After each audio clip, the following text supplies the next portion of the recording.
today as I welcome Bishop and also Dr. Sanjee Perrera, who's with us today. And well, one of the things I do admit when I struggle, and one of the things I do struggle with is I'm not sure where to start or to end with all the roles that Sanjee has. She is currently the Bishop's advisor on minority ethnic affairs, and we'll have a bit more about that later on, but also holding the role of research fellow at the Center for Trust, Peace and Social Relations in Coventry, and also an associate with the Open University of Law, and the list just goes on. So I'm not going to attempt to read it all, but she's also been engaged in lots of things in a voluntary capacity. And in her life's journey, something also about almost going down the ordination route. So there's just so much, and I'm sure, and I've encouraged her, she has a rich story to offer. In terms of the format today, as your questions come in, I hope, I will start off by asking Sanjee a few questions, which will at least allow us to kind of get to know her a bit. But actually, before I do that, she'll have a 20-minute free space to offer what she has, and then we will take things from there. And as I said, I've got a few questions that I'll direct, but I'll allow her to now take the floor. So Sanjee, you're very welcome, and over to you. I think you're muted. Sadly, not even the time in the last couple of hours left today. Hello, Durham. Let me first thank Remi for inviting me to speak to you. I'm really delighted to be here, not least because I think this is the first time I've ever spoken in your wonderful diocese. But let me start off by locating myself. I was born in the Church of Ceylon and have served in a number of Anglican provinces, including Perth, Western Australia, and in Peshawar, in the border, in Pakistan, while on a CMS mission. But for the last 23 years, I have served in the Church of England. My undergraduate qualifications are in psychology, sociology, and theology, and I lectured in psychology for about a decade, but also in a number of related degrees. Somewhere in the last decade, calling in the church and church-related research meant my teaching and research started to be by the type of philosophy, theology, and religion. So when I moved to Birmingham University, I found myself in PTR and exploring the nature of racial prejudice in the Church of England. So for those of you who took part in the Minority Anglicanism project, you'll know that it was a multifaceted project. We explored major themes emerging in Black theology. We looked at interdisciplinary research on racism in the Church. We explored the work done by the Church of England in the area of race, particularly the work of Semiac, and research and recommendations they had made. And then we looked at which dioceses had taken up these recommendations and which hadn't. And we also explored theological reports and missiological reports like Faith in the City and Faith in the Countryside, and looked at the sort of ecclesiology behind things like urban and rural mission. We explored how subtle nuances of exceptionalism and nationalism and exclusive ethno-social identity impacted on minority ethnic demographics in the Church. And then, of course, we did qualitative studies interviewing minority ethnic clergy and laity, particularly in the Diocese of Birmingham, which the work was done from. But the central concern of the Minority Anglicanism project was a large-scale mixed-method quantitative study exploring core cognitive psychological motifs within ecclesial experience of the impact of racism. So we studied things like disassociation, de-individuation, compartmentalization, and identity distress. within the ecclesial context. But I'm sure Remi has, I have a feeling this is why I was invited to speak. I'm sure Remi has lots of questions about the study that he'll ask later on. But for now, enough about all those scholarly academic reasons, but let's stop for a minute and reflect on this extended Lent we have experienced in the last 12 months and what it might mean for us in this Kairos moment, and how we might approach the other. In a fragile, vulnerable world, what is experiencing an extraordinary catalyst change, the church is asking, what can we do? How can we be better? I get hundreds of emails from parishes across the country saying, how can we be less racist? It's a time when people are fearful. And for the first time in a long time, this generation is looking for something bigger than their petty everyday concerns. The world is experiencing an existentialist crisis. This enlightened generation that thought it was invincible, immortal, that thought they didn't need the crutch of religion, that made altars to commerce and industry and science. There they are, whimpering and hungry, cowering and afraid, waiting.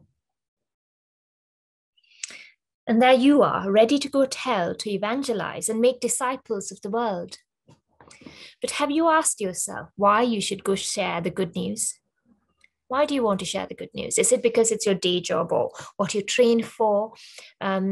Or is it because it's a hobby you have?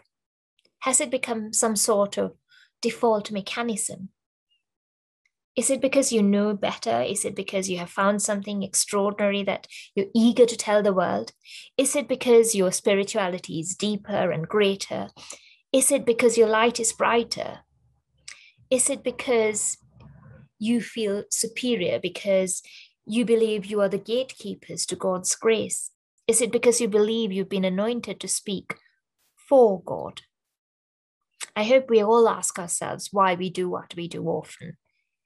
And I hope that the answer is found at the foot of the cross, in the deep suffering of Christ clothed in humanity, giving up his divinity for us. Recently, the Archbishop of Canterbury asked, is Christian evangelism and discipleship good news for everyone? And here is where my own cognitive dissonance comes limping in. Even though I'm sincerely invested in the missiology of the Anglican Church, I know that it is not. I know that our good intentions doesn't always secure the fruitfulness of the kingdom. The findings of the Minority Anglicanism Project overwhelmed me. Its evidence suggested that if you were a person of colour, or from a variety of other marginalised demographics, be it sexuality, disability, immigration status, gender transformation, that you were likely to present indicators of de-individuation or identity distress or other forms of cognitive dissonance in ecclesiastical spaces, primed in and by church, caused by us. I found this research really difficult to write up.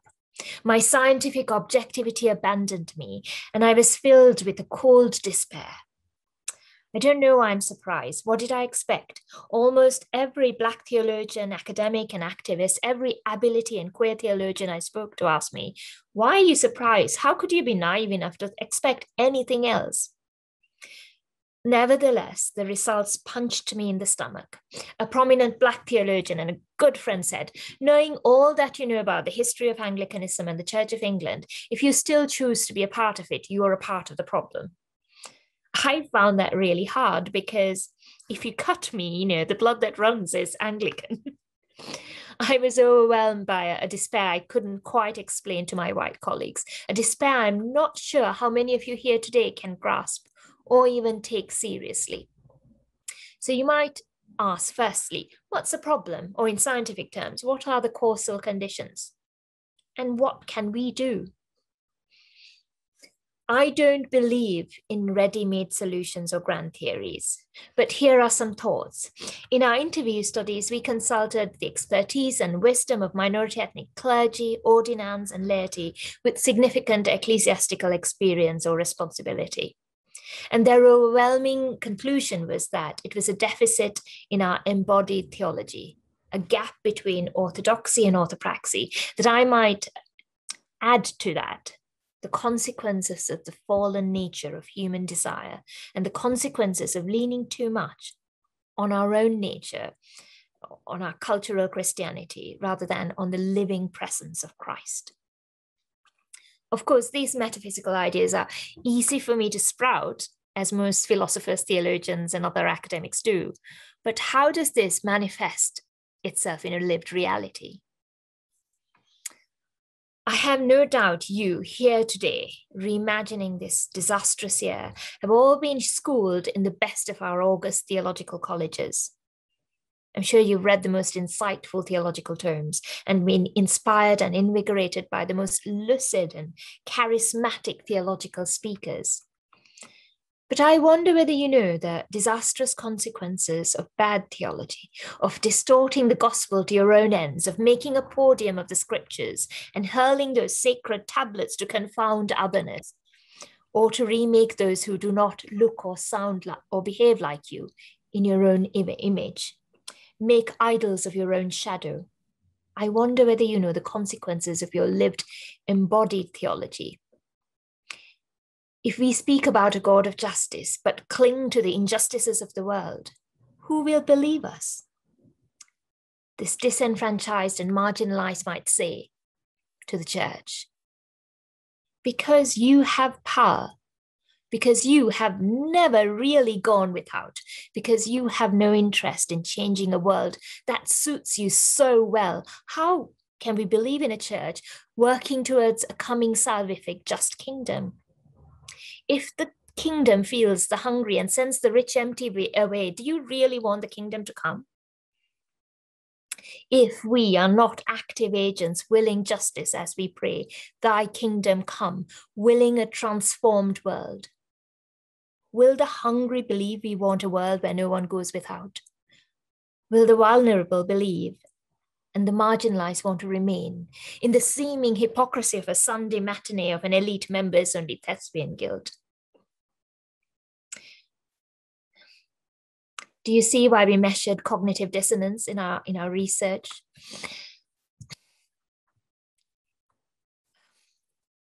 Because this is the opposite of all that we have tried to achieve as a church. And the dissonance between what we set out to do and often what happens due to human fallibility is a painful, fathomless sea.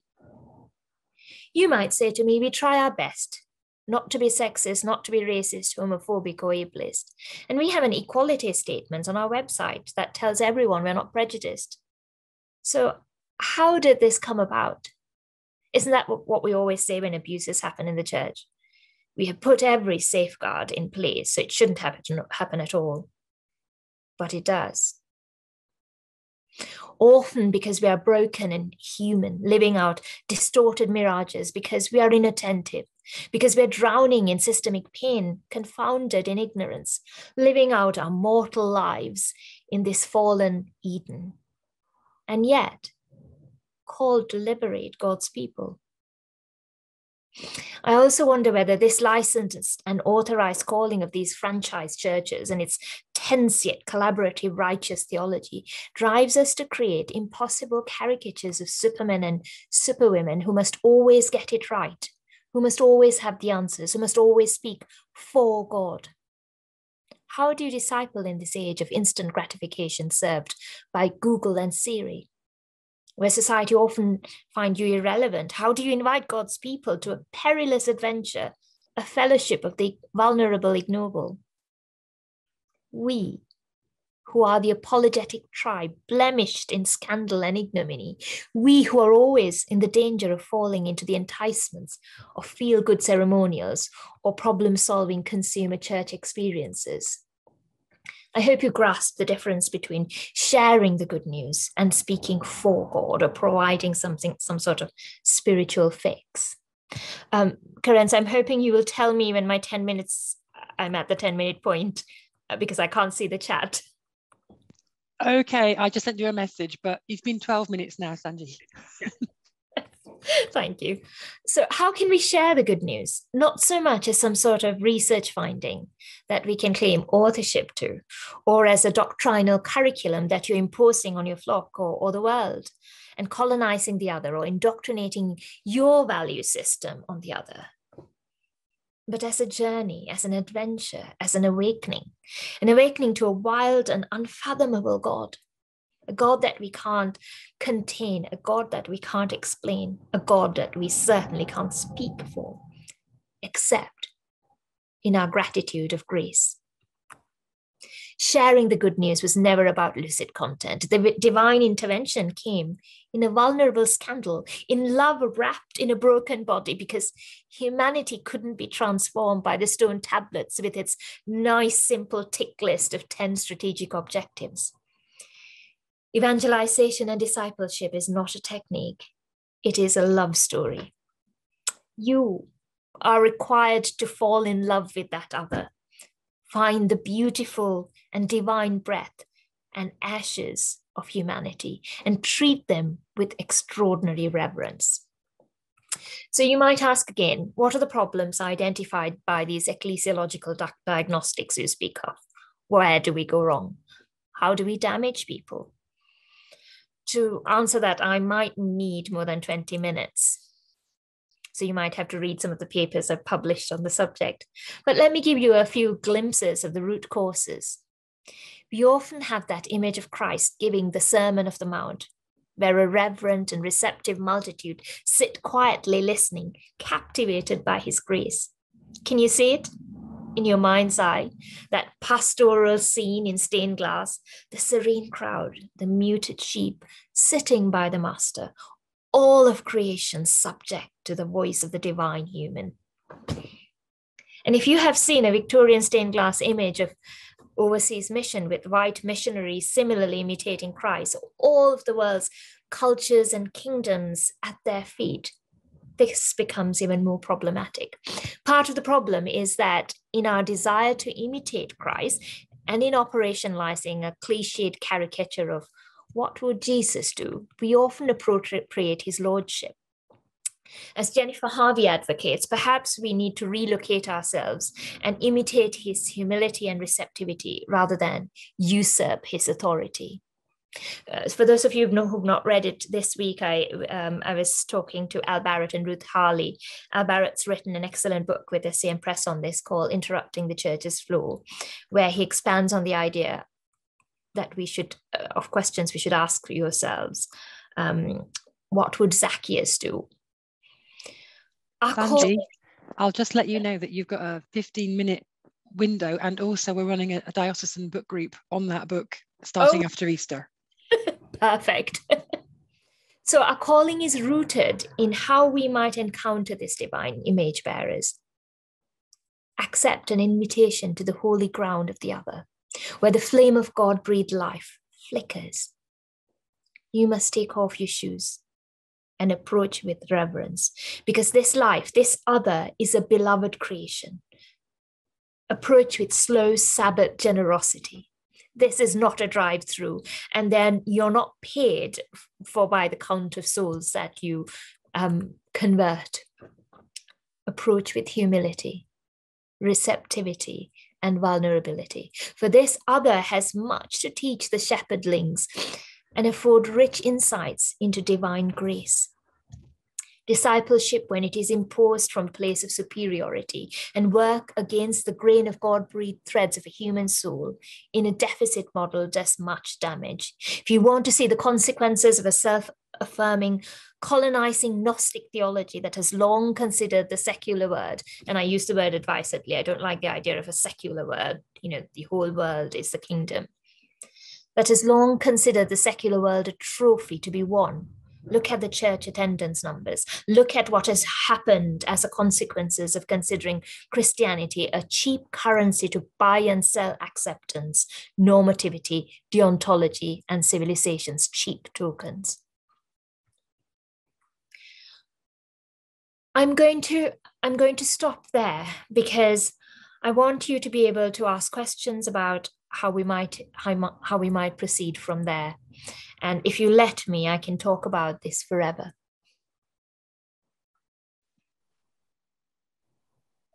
Well, thank you very much for that. And yes, I think we'll all need some time to digest, but also, think through the things you've highlighted. I mean, one of the things I was trying to do is to pick out those words that were kind of moving to the surface. And it might help if I just kind of throw some of them across. So words like that word encounter, so our encountering God. But also you gave the image of Moses, take off your shoes, for the place which you stand is hallowed, or is holy ground. Words like breath of God, which could also signify the movement of God. But you use the word divine breath, a love story. It almost sounds like poetry. But then also about the imitating his humanity. Imitating his humanity. But also at the beginning, you mentioned something that I think was really important, because you asked the question, the why, the why behind it all. And I know a lot of times we do ask about the hows, but we're being reminded about the why. So why do we do it? But then we're reminded that we're a fallen people. We're a fallen people. But then where do we need to get our sustenance? As a fallen people, we rely on the living presence of Christ. So in other words, we begin and end with Christ. And I'll just pause there. As I said, I just picked up some things that were coming to the surface. And I just want to check, is there any burning question before we go into a dialogue? Because that's what this is all about. Remi, there is a question about clarification from Tim Ferguson. Do you want me to read it? Yes, please. It just says there was a phrase, something like deficit in embodied theology. Could you say a little more about that, Dr. Perrera, please? So I apologize for those of you who've heard me speak of this before. I heavily plagiarized from previous talks because it was about 2 o'clock in the morning last night when I started to put things together. So quite often, when we try to pinpoint where the problem is, and we go back to our theological colleges and say, is it what you're teaching? Is there how are the things that are happening? Is it an issue with formation, especially when we are looking at sort of clerical missiology? And the reality is that there's often a huge gap between what we preach from the pulpits and what we put into action. We are not very good. And when I say this, I'm not saying, those people over there. I'm just as guilty. I talk about Sabbath slowness, and yet I have a breakneck speed. Nothing, quite often in my life, I find that I don't practice what I preach. And I think we're all guilty of this. We have good theology in our learning, but when we embody it, there's a deficit. We are not putting into practice the things that we are learning. We're not putting into practice of the Bible verses we absorb daily. We're not living out the gospel. And I think just, responding to that, something that I find really useful and helpful is it's about the question, when we read scripture, do we allow scripture to read us? Or when we sing hymns, from the hymn book, how much do our lives become a song, for others? And I suppose it's being able to engage with scripture, engage with the hymns, or even when we pray, do our prayers translate into action? Yeah. And I suppose it's something to be able to be more reflective. And yes, how do we translate our faith, which is the key one, into action? So thank you for that. I mean, is there any other question, or can I throw in one or two questions? There's a little comment from Eileen, which I think is quite interesting, because she says it's a comment, but she actually ends with a question. So maybe Eileen. Go ahead, Eileen. Thank you. I've actually got two comments, and one of them ends with a question. The first is, if we share holy ground with the other, our response to the other is not premised on our own judgment to accept, reject, or suspect or hesitate of the other. And the comment with the question is, it is a love story, you said. Unless we love, not tolerate the other, not with our own efforts exercising more tolerance for whoever and whatever is of greatest irrelevance or irritation, according to our judgment, is the acceptability of tolerance an obstacle to our divine gift and living out the gospel? I would say this, and I think this is very, very, very true of the Church of England, particularly in terms of racial justice. We were willing to tolerate the other. So we have this horrifying history, particularly in that first planned migration of the Windrush generation. We thought, well, it's great that Black people can be Christians, but let's pay the Pentecostal church to come and take them off our hands. Let's let them form their own Black churches. And I fear, that we might be repeating some of those mistakes again. Those of you who have fallen in love will know that when you are in love, it doesn't mean you always agree with the other person. It doesn't mean you always share the same points of view, but you love them for all their fallibilities, for all the problems, the discomfiture they may cause. Love goes beyond all that. Love encompasses all our human fallibilities and absorbs it in grace. And I think that that's something that we need to consider. It's not about homogenizing. It's not about sort of making them like us.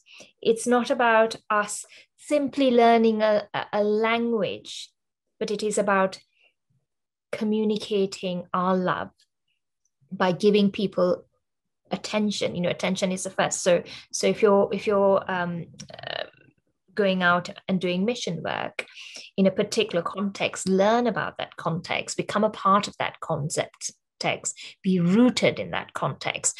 Don't be a sort of a fly-by delivery person, sort of dropping off got the gospel like you were dropping off a pizza delivery.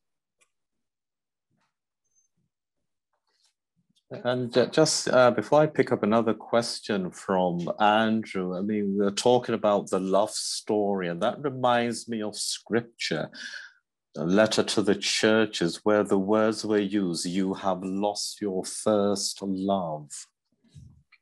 So a love that was once there, but seemed to go cold. So losing that first love. And Andrew has a question. Would you like me to read that, Andrew, or would you like to do that? I'm just trying to go to the question. It's all right, Remi, you go ahead and read it. Do you want me to read it? Right, I will read it. It says, we are pretty well the first generation of Christ Church that seems to be facing the institutional racism, but also male domination and anti-gay sentiment that is reflected from the values of the societies we serve. Does this mean that all previous generations of Christ Church have been grievously in error? So now we get this a lot, especially at the moment, as the task force puts their work into context. Are we rewriting history? Are we judging past generations from today's values? I would say Christchurch and the Church of England and all of us, yes, we were grievously in error then. Yes, we are probably grievously in error now. And yes, we will continue to make those grievous, painful errors in the coming generations. That is the very definition of our fallen kingdom. We are always in error, but that is okay if we can give up and into grace. We can only, when we recognize those errors, apologize and recompense for that. And as any love story, we keep making up. It doesn't mean we stop. It doesn't mean that just because you repented and realized your error now, doesn't mean that you're made perfect now. That is not the time for now. That we will continue to make errors. That is our humanity. And I think, speaking of errors, I'm sure I heard you mention the word broken. So we are a broken people. And I suppose there's that recognition that what we're trying to do today and in the future, we recognize that we're a broken people and we've not got there. Neither do we have it all. But in that brokenness, we meet together to do the work of God's kingdom here on earth. I hope that helps answer the question. Thank you. While other questions come in, maybe because you sit very central, in the church's mission, etc., it would be nice for us to see a bit more or hear a bit more of you, Sanjee, in terms of a day in your life with all that goes on. Just give us a day in your life, and following that, it'll be really interesting to understand what are the current hot topics that you have to deal with. So please, over to you. There's no sort of, every day is different. So I'll tell you a little bit about today. So the first meeting was a pre-meeting before some bits we were putting together. So it was just a couple of us sort of sorting out the Zoom details and things of a webinar that we were talking about. And then I joined Bishop Paul, who came to us in the Vision and Strategy Shaping Group, as Bishop Paul and Katie, who was leading the diverse and younger thread. So they came and shared a little bit about their vision and findings. From that meeting, I went straight into the pre-meeting before the Vision and Strategy webinar at 12 o'clock. Which seamlessly flowed into the 12 o'clock Vision and Strategy webinar, which was terrifying because there was about more than 1,000 people attending the webinar today. And we answered some questions about the Church of England's vision and strategy, which is terrifying because I'm only a tiny cog in an iterative process that has thousands of voices in that space. And secondly, because I'm not in that space as a minority Anglican Archbishop's advisor person, because I joined that process about a year ago as somebody who would design the research review for Archbishop Stephen. But I was asked, even before he was Archbishop Stephen, I had no idea what I was signing up for. After that, there was a task force meeting, and as right now we're under so much pressure to publish, and with all that's happening with all sorts of media leaks and things like that, it was hugely intense, and then that went on into a MPA meeting at 5 o'clock, which was an staff meeting. And then there was a interdepartmental meeting after that. And then I came straight here. So I have spent my entire day on Zoom, and sometimes I think I can't get on with my job because I'm spending the entire day in Zoom meetings. And thank you. And so we've heard of, you know, this day in your life. But then also a key thing is about those hot topics, you know, that actually, you know, the church is wrestling with. You're advising on. And I mean, what would you actually describe as the current hot topics, you know, that you have to deal with at this point in time? And following that, there is a question that I have, which I'll probably throw it in now. And I think it is from Karenz, or is it from Andrew? I'm going to see who it's from. But it relates to Dr. Perrera's work in the ecumenical space, so contacting and making relationships with those church groups who are now mistrustful of the white dominator structures and are often not in relationship with other churches in a local area. So that's another question that comes through. So this might fit in with the various hot topics or not. Would you like to comment? You might have to remind me the second question by the time I finish the first. Yeah. So, hot topics. Now, the hot topics for me and the hot topics for the Church of England might be different. I work in a particular space. So I do a lot of work, for an example, with Gypsy, Traveller and Roma communities.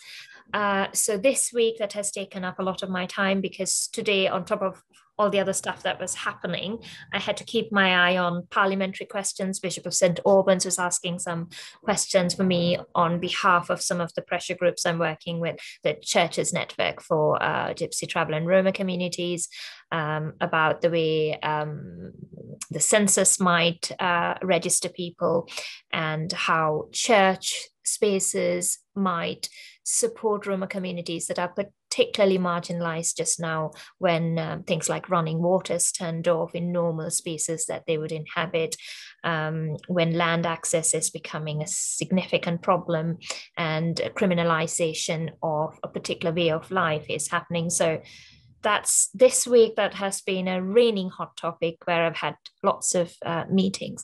And extraordinarily, so that I went to a CNGTR Lent service yesterday morning, and I was in tears. It was so beautiful. You know, so many different Gypsy, Roma and Traveller dialect music and poetry, but also it was a service to remember those they had lost, because they're used to having huge services, huge funerals, which they're not allowed to have.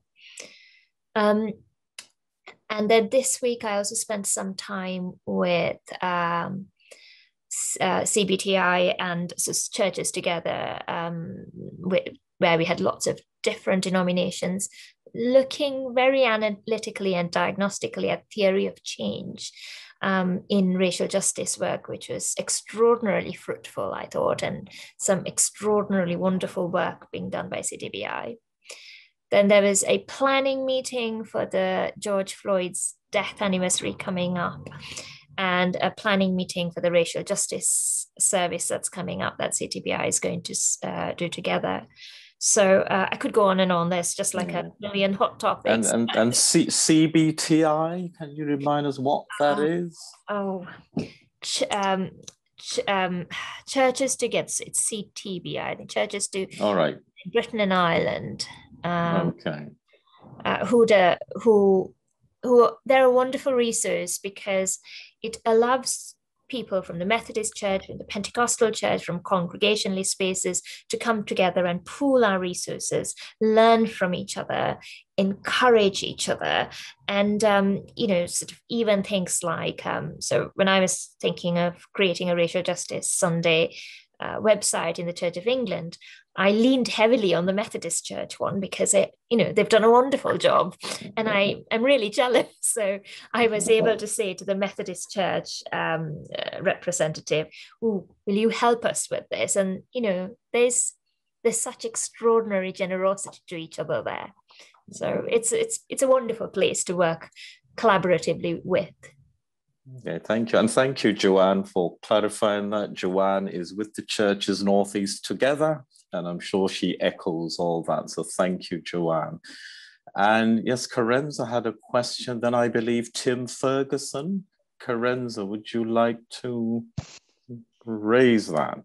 I actually think Dr. Perrera has already answered it in a way. My question was following on from last week's webinar, where we'd heard so much about the injustices to travelling people and about the Travellers' Church that have been set up separately. And there's also various Black churches in the Northeast that we as a resource centre just cannot get links with because they're not really interested. So the question was about how we walk safely and respectfully on someone else's holy ground when they've withdrawn because they've been hurt. It was kind of around that, but I think your ecumenical work has spoken into that space. And I would, so I'd like to add something that I learned from my research. So one of the things that I find is at the moment, a lot of dioceses are really excited about doing racial justice work. And I have meetings with so many bishops, so many BAME advisors, or whatever the different rules are within churches about what can we do. You know, some dioceses are starting research projects, some dioceses are creating sort of new ports, and it's exciting. And while justice work is wonderful, I think it's important to make sure that dioceses ensure that you bring the hearts and minds of the people in the diocese, that the people who are, you know, in your PCCs, the power holders with you. Because one of the issues we found in our research is that when a church hits a sort of a threshold pointer in percentages, when a church becomes more than 30% multicultural, there's a tendency for people who are white in that congregation to migrate out of that church. You'll see this in social geographies. You know, if an area becomes too multicultural, you find good white Middle Englanders moving out of that space. And I think dioceses have a real responsibility to understand why that happens, to speak into that. And, you know, you can't tell people what to do, but you can transform their hearts. And you have the most powerful tools in the gospel to do that. And, you know, this is something I fear that we are talking about, welcoming people. I'm spending a lot of time now looking at the planned Hong Kong migration, and I am terrified about where we will fall short, and we will fall short because we're human, in our welcome, and how we will end up, you know, hurting people who are particularly vulnerable. I'm terrified about, in the best of our intentions, about the language we might use, the lack of political sensitivity or cultural sensitivity. I'm afraid of what we might do to damage people. But if I let that fear drive my work, then I'd do nothing. You know, you just stand still. So you must let the gospel and grace drive our work. And when we get it wrong, we must say, oh, sorry, we got that wrong. And then continue, because that's all we can do as long as we have to live in this sort of fallen Eden. I guess one of the things that we use at the Resource Centre in our day job is the talk of fruitfulness. And I guess what you're asking us to do is to prepare the soil properly for the appropriate plants. And if we have plants that need to come in, we might need to change the soil or work with that more effectively. So that's really useful. Thank you. Okay, I love the gardening metaphors, by the way. I have turned my living room into a veritable garden because I'm stuck inside all day. So I love gardening metaphors. Whatever works. I think Tim had a question, Remi. Yes, Tim, and I think it links to probably, and it's around hope. He says the challenges in this field being so great. Where do you see hope in the church as we address racism? But also, can I add another question to that? And it's actually a quote when you first took over this position. The quote is, Sanjee will help create a butterfly effect so that the very significant but small under-resourced work of CMIAC, now CMIAC is the Committee for Minority Ethnic Anglican Concerns, can change the whole of our church, making it more inclusive, more diverse, more like the community it serves, and more like Christ. And so a similar question that follows is, what's your personal hope for the future of the Church of England in terms of becoming a more inclusive church, but then also not to add too much pressure? Do you have a time scale? Oh, I'm going to opt out of the time scale because it's something that we're struggling with just now. But it's worth saying that I'm sure you will, especially those of you who are either clergy or doing active mission work in the church in whatever capacity, you deal with an enormous amount of heartbreak. And when you're doing good work, you know, you find that you are constantly being broken down as well. The church is a broken place for a broken people. And when the divine pursuer opens your eyes and ears to systemic pain, the pain is sometimes almost unbearable.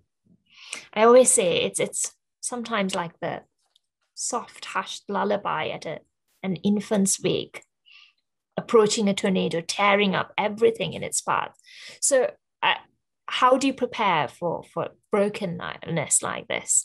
When I did the Minority Anglicanism project, I listened to a lot of stories, and it was just absolutely heartbreaking to listen to some of these stories. And even now in my role, every other day I'm dealing with curate or an ordinand or a candidate who is in some way being manipulated along racial lines or around sort of immigration status lines. You know, somebody's been told they can't, they have to do 2 more years as a curate because they're not British citizens, or somebody's told, well, we can't give you a job even though you have now finished your ordination training 5 years later, 300 job applications later.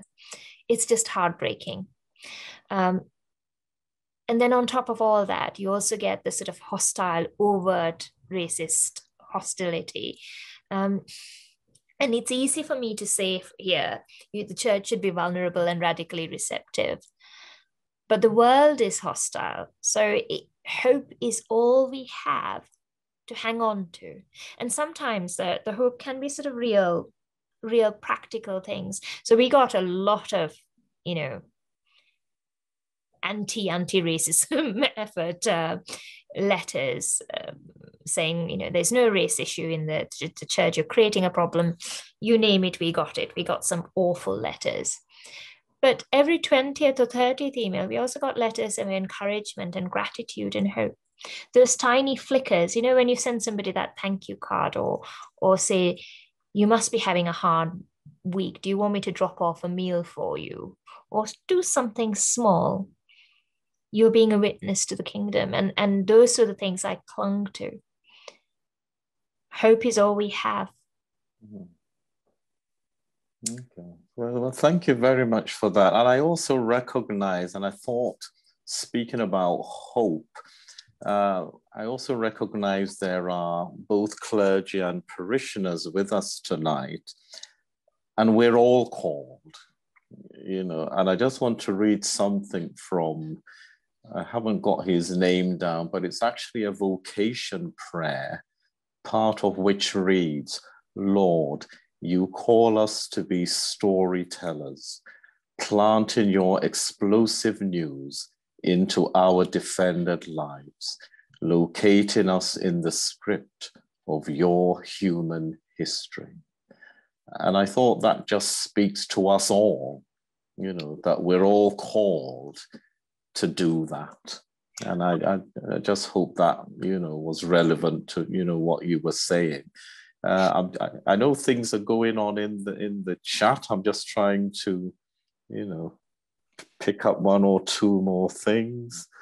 You know, I mean, one speaking about our institution in the Church of England, and it's very much about the church as an institution. And another one, it's often a no-win situation for minority ethnic people. If they remain within their own community, they are criticized for not mixing. When they become part of a white majority church and invite more of their community to become part of that church, the native members become uncomfortable and hope that migration stops. But that was precursed by, you know, an experience of the parish, you know, that the questionnaire had raised. And so we can go on, and the comments can keep coming. But just before we go over to Bishop, is there, you know, what would be your closing statement, you know, before, you know, we go? I know when we talk about law, they do their summary, etc. What would be your words that you will offer us, not only as a diocese, but as individuals? What would be those words? I'll leave you with something about hope. You know, I was talking about the abuse tinkling through and the hope that came through. My boss used to say, you know, those letters of encouragement, they weren't intellectually constructive. It didn't affect our praxis. You know, as a good scientist measuring very scientific, medicalized issues within our work.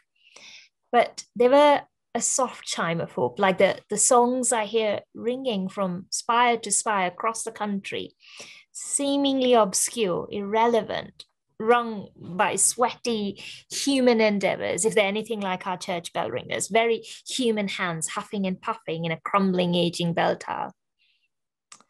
But if your hearing is more acute, it is an opus of hope, bringing the good news across the country, from county to county, from spire to spire.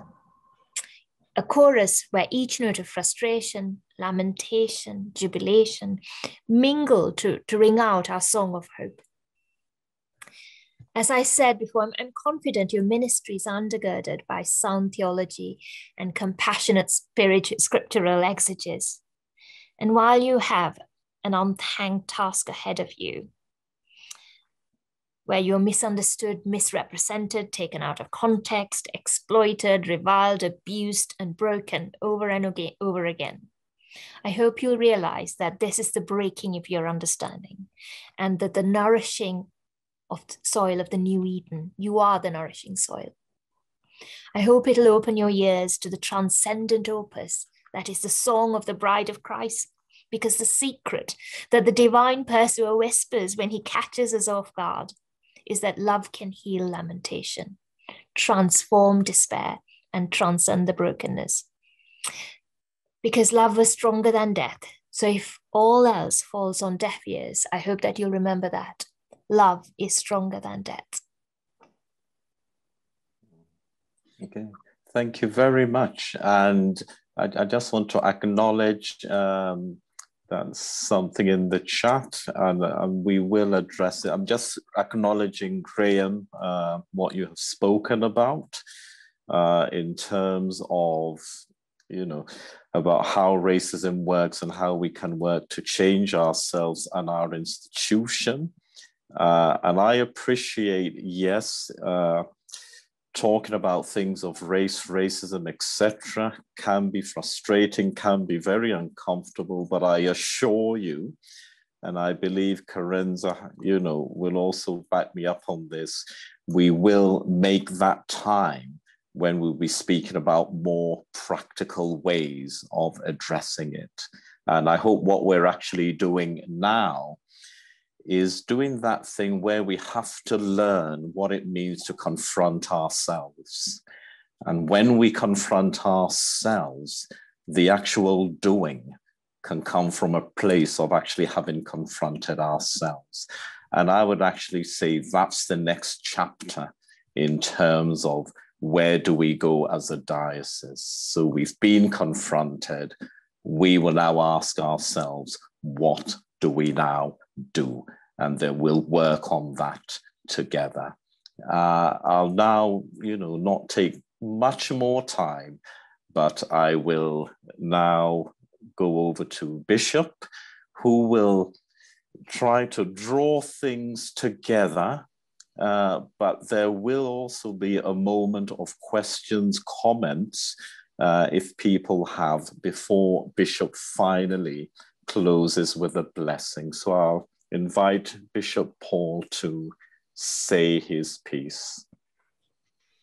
Thank you, Remi. Thank you, Sanjee, for your input this evening. I discovered this morning, because of the meeting that we're in together, just how passionate Sanjee is about children and young people, and work amongst them as well. My task this evening is not particularly to around just what Sanjee has done, but to reflect at the end of a series. It's always intriguing to ponder why it is that a particular event triggers a significant response in communities when similar events have happened and happened again and happened again and happened again. I found myself thinking that again recently around Sarah Everard. Over 100 women had been killed violently in the previous 12 months in this country, and there had not been the popular outpouring that followed Sarah Everard's death. And of course, that connects back to George Floyd. Why was it George Floyd's death suddenly triggered something, not just in the United States, but actually that got picked up in this country and around the world? And I don't have the answer to that, but my observation is that often movements for change come from unexpected points that none of us can predict.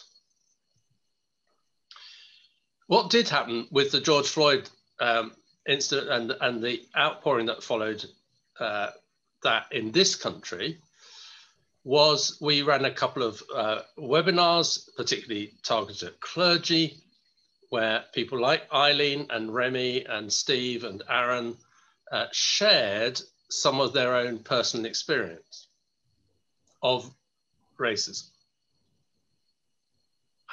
We know from the feedback that that really shook a large number of the clergy rigid. They just hadn't heard such stories before in some cases.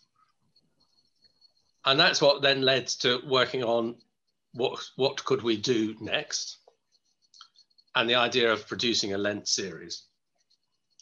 It's been slightly odd at one or two points this evening, because actually I've been joining in on Thursday evenings here because on Thursday evenings I've been part of a Lent study group that's been using the materials that Remi and Eileen and Steve and Aaron and Alan Bartlett put together.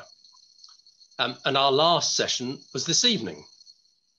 So there were points when I was listening to Sanjee, but in my other ear, I could hear my wife and the group talking. And at one point, I could hear Dr. Martin Luther King, it sounded like, preaching at me through the wall. So what we've been doing through Lent is right across the diocese in a whole variety of ways. There have been groups looking at those materials, which deliberately set out on a journey that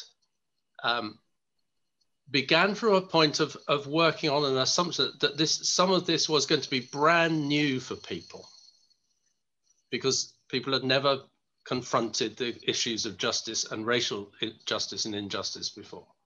And Carenza and Remi, and thank you very much for put together also this series of seminars running on Thursday evenings and recording them. So there's been quite a lot that's gone on. And it's been quite interesting hearing kind of responses and reactions from other dioceses to the very fact that we're doing it. And Sanjee's been kind enough to say she's been quite impressed with the fact that we've done it elsewhere. But here's my concern, before I do my but. The other bit I've done through Lent, as part of my Lenten reading, was I deliberately left Ghost Ship until Lent because I decided I wanted to read it through Lent. This is very, very disturbing reading, particularly for a bishop and someone in a senior position in the church.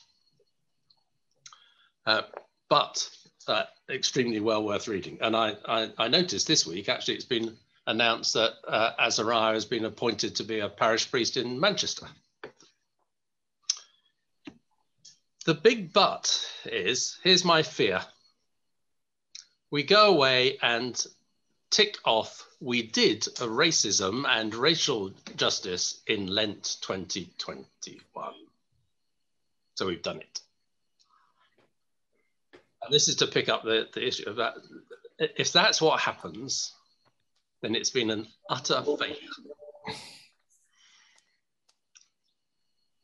One of the hardest things for me, and I think, Remi, remind me if I did, I think I said it publicly at some point last summer in one of the webinars, is having been engaged in issues of racism and racial justice since before I was ordained, I had to confront myself with the question, why did I let it go to one side when I became Bishop of Durham? And I'm not quite sure that I've still found the answer to that.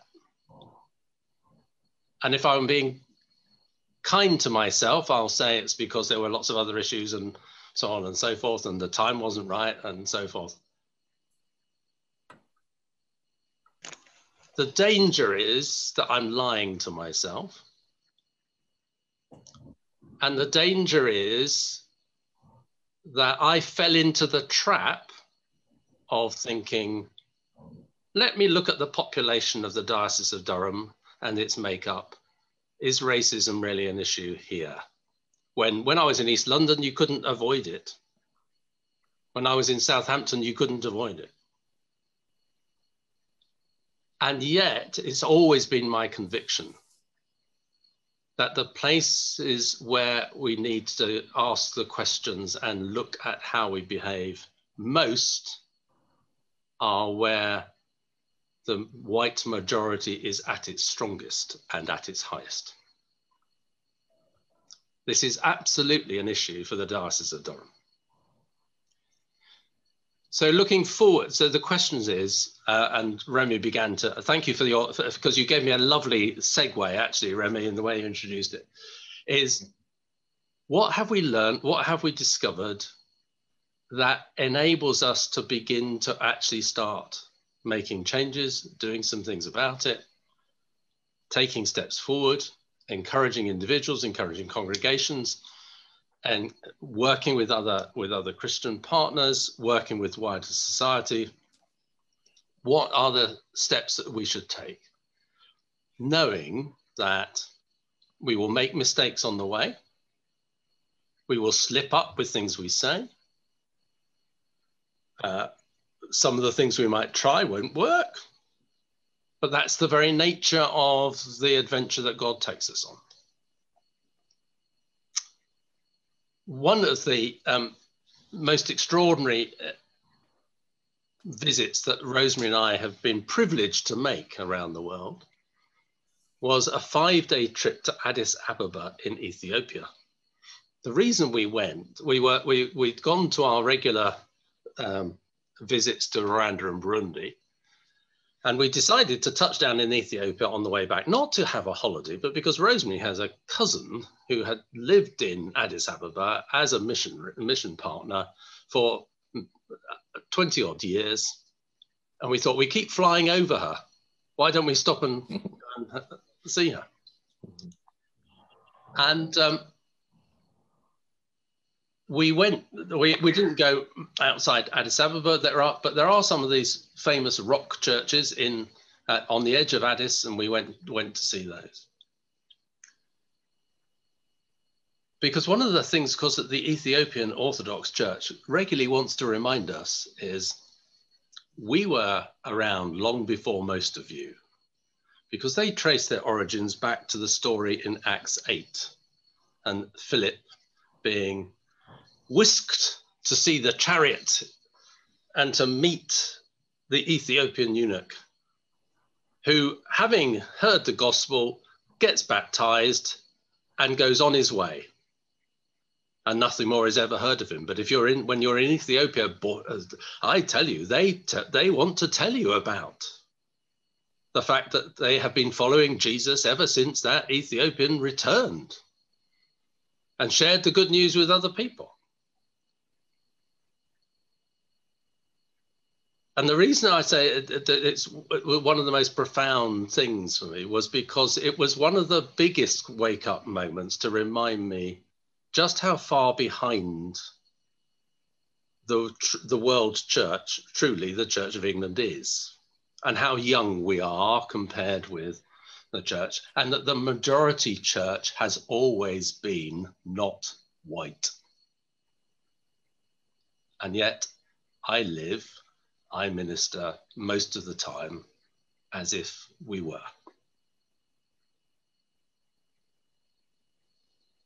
And I just constantly wrestle with the reality that I know we're not, and yet I still keep living as if I am and as if we are. So I think there's a real journey ahead. I don't know I have no idea what it will look like. What I do know is there is no magic fix. There are no simple things that we can say, do this, do that, and you'll resolve racism. Because as Sanjee has pointed, it's to do with the human heart. It's to do with our brokenness, to do with our sinfulness. And it's really only as we fall ever more in love with Jesus that we will see the other the way that Jesus sees the other. And it's only as we ever fall more in love with Jesus that we will realize that we meet Jesus in the other person. So I'm going to stop at that point, Remi, and open up for questions. Okay, thank you, Bishop, for those encouraging words. And there is an opportunity for, if people over the weeks, what they've done, or if there's any question, comment, or observation that people have, to point in terms of especially where does the diocese go from here, but we know it's a journey. And a journey takes, it can go front and then it can stop, it can go backwards. So, but the journey is there. But hopefully from where I come from, my battery is going down, where I'm coming from is I hope what the diocese will be very clearly able to express is to be able to say racism will never be in the name of the diocese, that the diocese will not sign up to it. Yeah, and that's something for me will mean a huge amount, that we as individuals will say racism not in our name. And we're going to journey together. I'll be working with colleagues, and I'm conscious that there are lots of other things that are happening. And what we'll try to do is work through that together. So is there anyone who has a question or anything to, want to put to the bishop, or just a general comment on how things have been? Is there anything in the chat that I may have missed?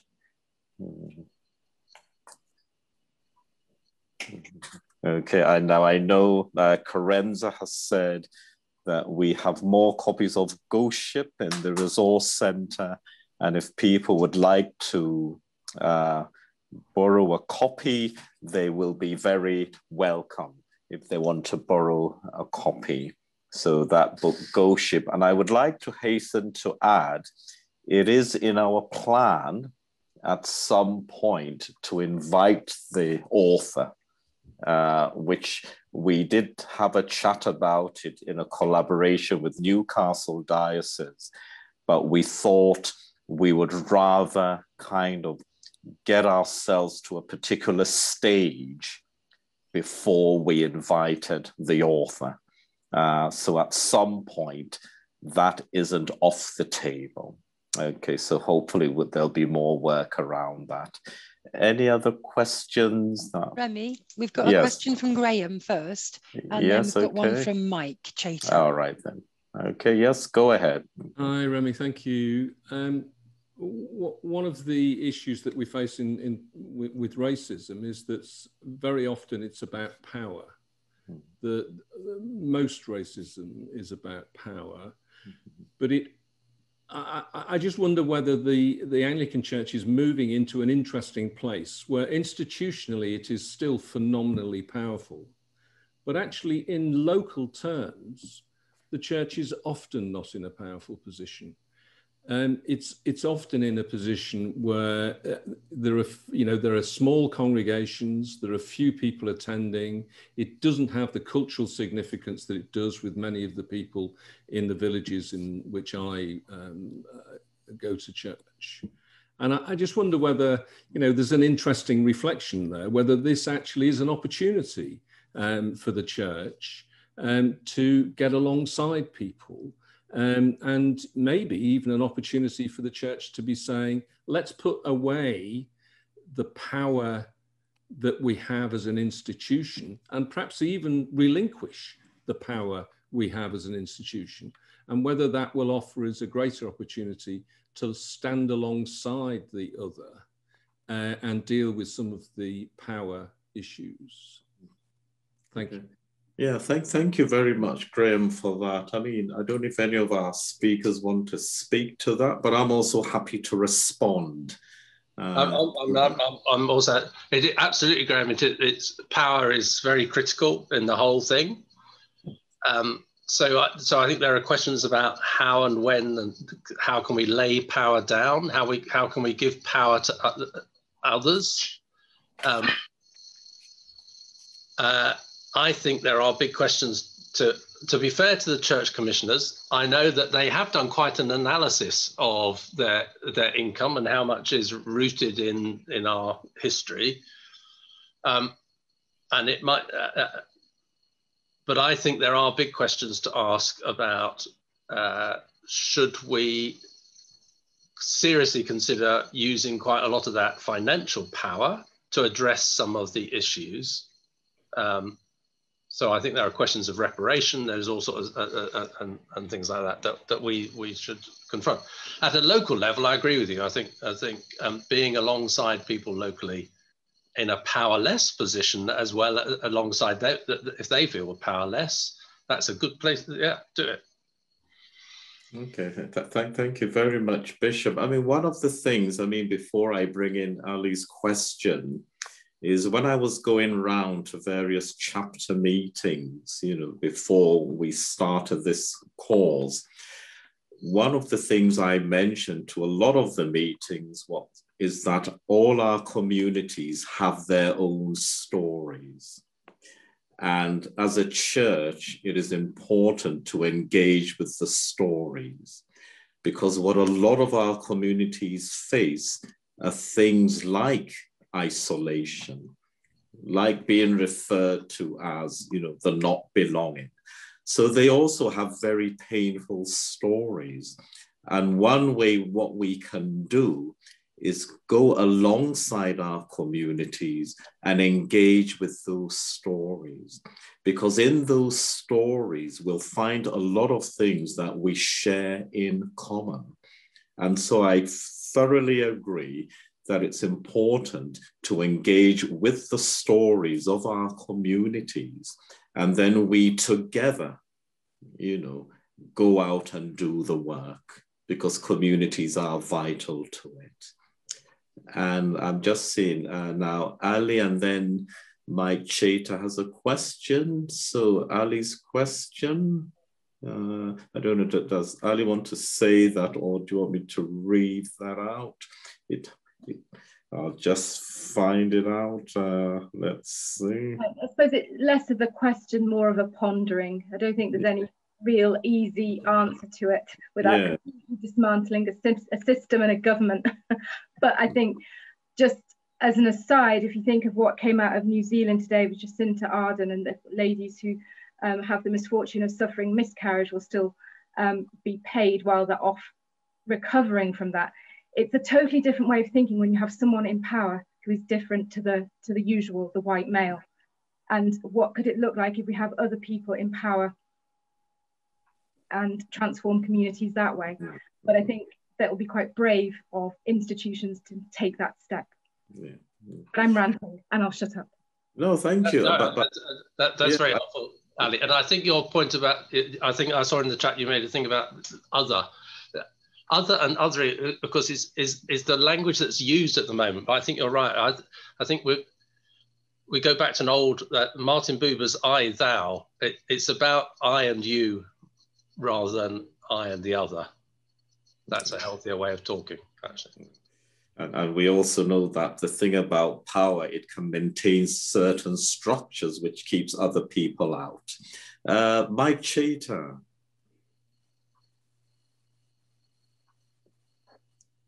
Is he there? I'm just waiting for Mike because I know he had a question.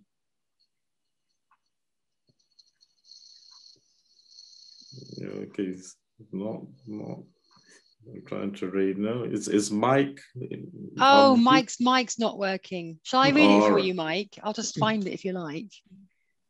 Yes, sorry. please. Muted. Oh, yeah. Hang on a second.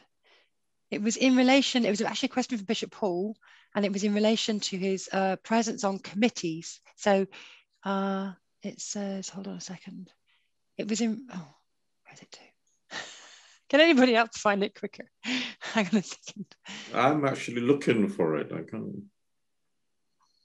Yeah. Oh, here we go. Got it. It's right. It's about the bishop asking questions. We know Bishop Paul sits on important committees. How can we be informed to pray knowledgeably and timely ahead of such discussions? So it's kind of a support question for Bishop Paul, I think. Goodness, the trouble is, if I tried to publish my diary, so I was listening to Sanjee and thinking, yeah, that's the same world. what does a normal day look like? So in a sense, I think it's about generically praying regularly for wisdom, and particularly around. I'll throw one at you that you can pray for over the next 6 weeks, is how to respond to Priti Patel's announcement yesterday in a way which is not just throwing bricks, because that's not going to resolve the issues. So I and a few other bishops are going to be very involved in that discussion and debate, but you won't see much of it in public. It will largely be quiet, but I would encourage everyone. Sorry, I would encourage every one of you, please, to look at the statement that came out yesterday about refugee and asylum seekers and respond to the public consultation. Okay.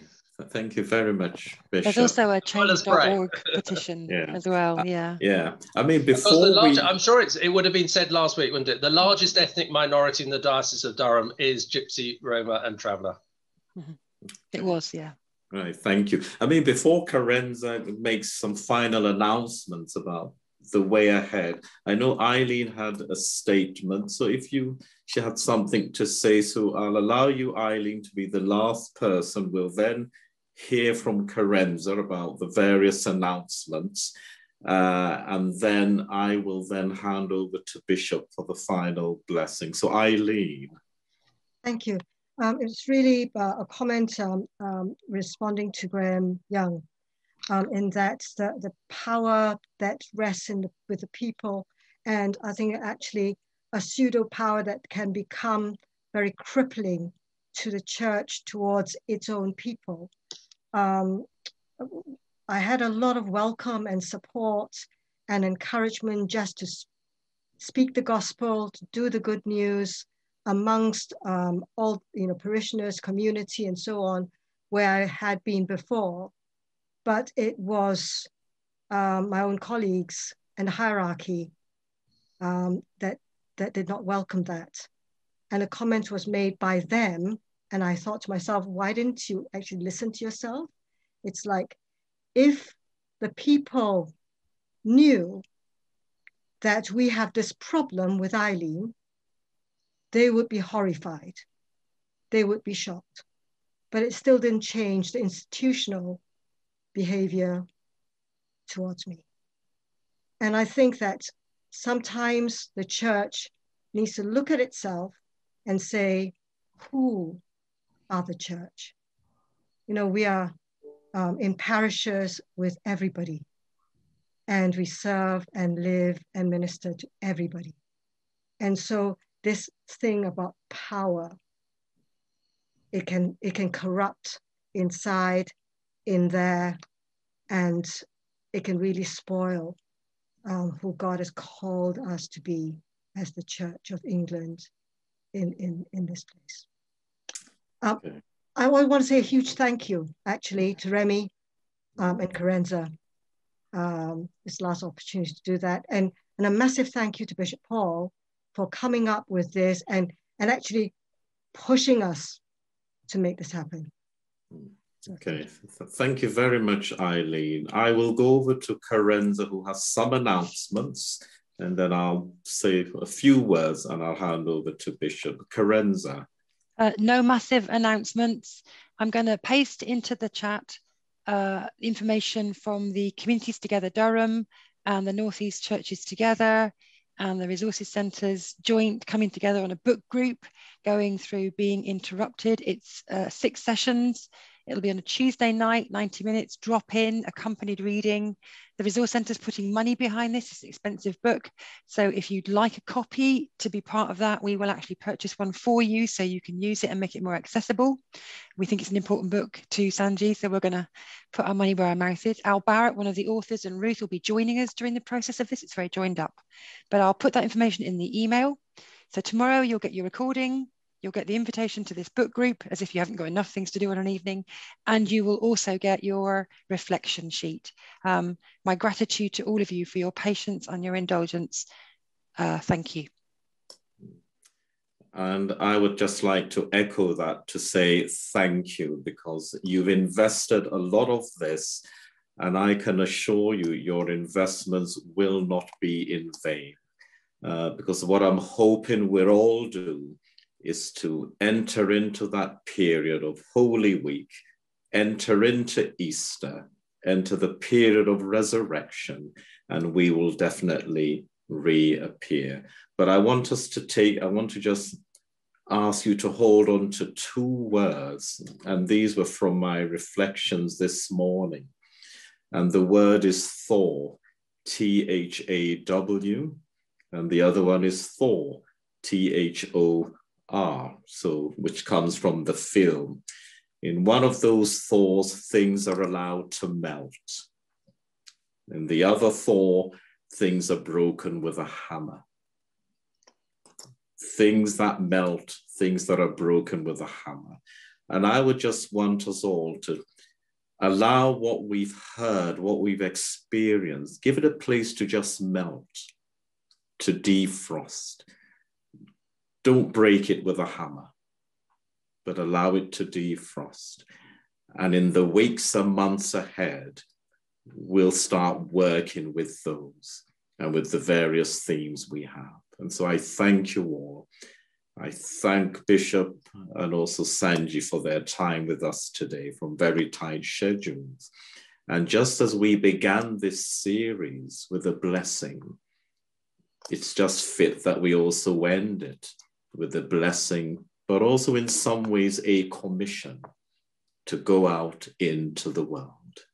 Bishop, over to you. I'm going to use the blessing which we find at the end of Hebrews.